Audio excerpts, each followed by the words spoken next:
السلام علیکم ورحمۃ اللہ وبرکاتہ۔ دوستو، ایک چھوٹا اور مختصر سا کلمہ ہے، لا الہ الا اللہ واللہ اکبر۔ احادیث کے اندر اس کلمے کی بہت ساری فضیلت آئی ہے۔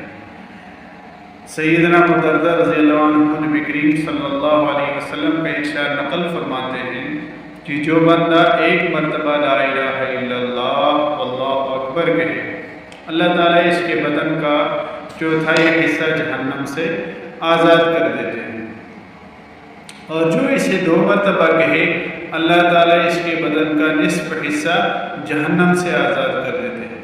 جو اسے 3 مرتبہ کہے، اللہ تعالیٰ اس کے بدن کا 3/4 حصہ جہنم سے آزاد فرما دیتے ہیں، اور جو اسے ہر فرض نماز کے بعد 4 مرتبہ کہے تو اللہ تبارک و تعالیٰ اسے مکمل طور پر جہنم سے آزاد فرما دیتے ہیں۔ تو ہر فرض نماز کے بعد لا الہ الا اللہ واللہ اکبر 4 مرتبہ پڑھیں، انشاءاللہ العزیز اللہ تبارک و تعالیٰ ہم سب کو جہنم سے آزاد فرما